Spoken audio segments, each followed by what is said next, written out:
Corona काल में कई समाज सेवी गरीबों और जरूरतमंद लोगों की मदद के लिए सामने आ रहे हैं। एक ऐसे ही सहसपुर विधानसभा की समाज सेवी और राजनेता लक्ष्मी अग्रवाल हैं, जो पिछले कई वर्षों से यानी कोरोना काल के पहले से ही गरीब व असहाय लोगों की मदद करती आ रही हैं और आज कोरोना के दौर में भी बड़े ही कर्मठता और सेवा भाव से जरूरतमंद लोगों को सैनिटाइजर, मास्क समेत राशन की सामग्री की व्यवस्था कर रही हैं।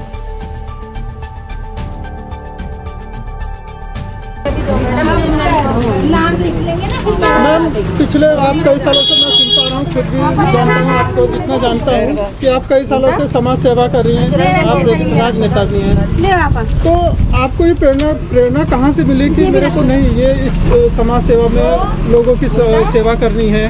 क्योंकि कुछ ना कुछ किसी चीज़ के पीछे रीज़न होता है, तो आपका क्या कारण है? देखिए, जहाँ तक प्रेरणा का सवाल है, सबसे बड़ी आपने कहा कि राजनेता है। राजनीति का पहला धर्म ही मानव की सेवा है। जनसेवा का राजनीति का दूसरा नाम ही जनसेवा है। तो मेरा मानना है कि राजनीति में ये पूरा क्षेत्र जानता है, या जो लोग हमें जानते हैं उन्हें पता है कि हम लोग जनसेवा करते हैं। जहाँ तक बात रही प्रेरणा की, तो मुझे लगता है मेरा परिवार इसके पीछे, जो मेरे पति हैं उनका एक बहुत बड़ा हाथ है।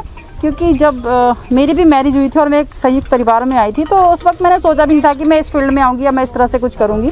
लेकिन जब मैं उनके साथ मीटिंग्स में गई या मैंने उनके साथ क्षेत्र भ्रमण किया, तो मैंने देखा कि वाकई में लोगों को बहुत ज़्यादा ज़रूरत है कि जितनी भी योजनाएं जो भी सरकार बनाती है, या जो भी गवर्नमेंट काम करती है, या राजनीति में जो भी लोग हैं, वो राजनीति को एक पेशे के तौर पे देखते हैं, ना कि जनसेवा के तौर पे। और सरकार में बैठे जो भी लोग नीतियाँ बनाते हैं, नीति निर्माण करते हैं, वो नीतियाँ धरातल पर पूरी तरह से लागू नहीं होती हैं। जिन लोगों को जो पात्र होते हैं, चाहे वो राशन कार्ड के पात्र हों, चाहे वो जो भी सरकारी नीतियाँ होती हैं, वो उन तक नहीं पहुँचती। जैसे राजीव जी कहते हैं कि 1 रुपया चलता है और धरातल पे ये पहुँचता है, तो सेम बात है।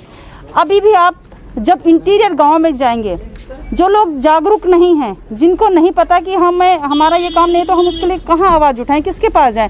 वो प्रधान तक भी चले जाएं तो उनके लिए बहुत बड़ी बात है। प्रधान ने किसी काम को मना कर दिया। अभी ये पिछले कितने सालों से, 5 साल से तो नहीं जानता हूँ, अभी पिछले कितने सालों से? पिछले 17 सालों से मैं लगातार फील्ड में काम कर रही हूँ।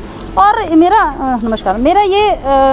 ये प्रयास हमेशा रहता है कि जो अंतिम छोर का व्यक्ति है उस तक हम पहुँचें, उसकी समस्याओं को उठाएं, उसके लिए कुछ कर पाएं। तो मेरा हमेशा ये प्रयास रहता है कि उन लोगों की मैं आवाज़ बनूं, उन लोगों के लिए मैं कुछ काम करूं। अभी कोरोना काल में आपकी तरफ से कितने लोगों में सहायता दी गई, मतलब सेवाएं दी गई? आप देखिए, पिछले साल से और अब लगातार कम से कम नहीं भी तो 1600-1700 परिवारों से ज़्यादा ही हम लोगों ने राशन, और अभी भी आप देख रहे हैं कि मास्क, सैनिटाइज़र, कहीं पे मास्क की ज़रूरत है, कहीं पे सैनिटाइज़र की, जिन्हें राशन की ज़रूरत है। क्योंकि देखिए, हमारा भी हमें किसी पद पे नहीं हूँ, मैं भी जो भी कर रही हूँ अपने पास से ही कर रही हूँ। एक भावना है कि किस तरह से हम लोगों की सेवा कर पाएँ, तो हम लगातार इस फील्ड में कर रहे हैं। उससे पहले तो मैंने, ये तो राशन की बात है, उससे पहले हमने ट्राईसाइकिल, चश्मे, तो कम से कम 20-25 हज़ार चश्मे क्षेत्र में दिए हैं। कान की मशीनें हैं, तमाम तरह की ऐसी हैं जो हम लोग करते आए हैं हमेशा। अभी आपकी पूरी टीम कितने टीम होगी, मतलब कितने लोगों की टीम होगी? देखिए, अभी हम 17-18 लोगों की हमारी टीम है, जो अलग अलग फील्ड में काम कर रहे हैं, अलग अलग गाँव में काम कर रहे हैं, और सब बहुत अच्छा काम कर रहे हैं। कोई ऐसा वो होता है कि जैसे कि कभी किसी के बहुत सारे देखने में आए कि मजदूर कुछ फंसे हुए इधर उधर, तो उनके यहाँ कोई राशन नहीं मिल पाता या भूखे हैं, तो कोई ऐसा जरिया बना रखा है जैसे कि कोई आपको सूचना दे या कुछ ऐसा?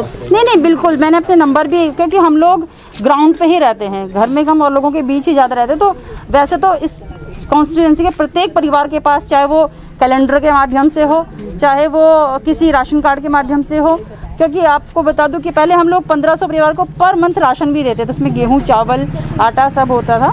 तो प्रत्येक परिवार के पास नंबर मुहैया करा रखा है। जहाँ तक रही पिछले साल भी हमने, जो लोग बेचारे बस्ती में, झुग्गी झोपड़ी में जो लोग रहते हैं, जो लोग रोज़ दिहाड़ी मजदूरी वाले लोग हैं, उनको भी 500 परिवारों को हम लोगों ने 40 दिन तक कंटिन्यू उनको पका हुआ राशन मुहैया कराया था, क्योंकि उनके पास कोई साधन उस वक्त नहीं था। और जो लोग फंसे हुए थे, तो उनको, जो कुछ यूपी के भी लोग थे बेचारे, तो उनको बस करके हमने उनके गंतव्य तक पहुँचाया था। तो इसी तरह से जो भी प्रयास है वो कर रहे हैं हम लोग। सैनिटाइजर की जिन्हें राशन की ज़रूरत है, क्योंकि देखिए, हमारा भी एक हमें किसी पद पे नहीं हूँ, मैं भी जो भी कर रही हूँ अपने पास से ही कर रही हूँ। एक भावना है कि किस तरह से हम लोगों की सेवा कर पाएँ, तो हम लगातार इस फील्ड में कर रहे हैं। उससे पहले तो मैंने, ये तो राशन की बात है, उससे पहले हमने ट्राईसाइकिल, चश्मे, तो कम से कम 20-25 हज़ार चश्मे क्षेत्र में दिए हैं। कान की मशीनें हैं, तमाम तरह की ऐसी हैं जो हम लोग करते आए हैं हमेशा। अभी आपकी पूरी टीम कितने टीम होगी, मतलब कितने लोगों की टीम होगी?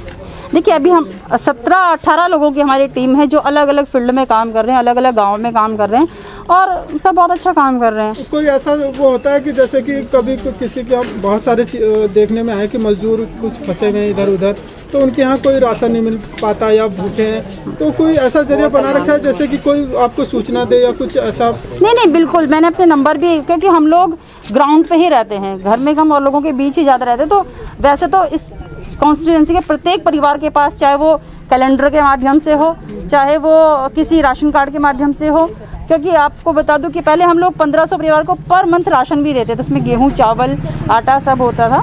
तो प्रत्येक परिवार के पास नंबर मुहैया करा रखा है। जहाँ तक रही, पिछले साल भी हमने जो लोग बेचारे बस्ती में, झुग्गी झोपड़ी में जो लोग रहते हैं, जो लोग रोज़ दिहाड़ी मजदूरी वाले लोग हैं, उनको भी 500 परिवारों को हम लोगों ने 40 दिन तक कंटिन्यू उनको पका हुआ राशन मुहैया कराया था, क्योंकि उनके पास कोई साधन उस वक्त नहीं था। और जो लोग फंसे हुए थे, तो उनको, जो कुछ यूपी के भी लोग थे बेचारे, तो उनको बस करके हमने उनके गंतव्य तक पहुँचाया था। तो इसी तरह से जो भी प्रयास है वो कर रहे हैं हम लोग।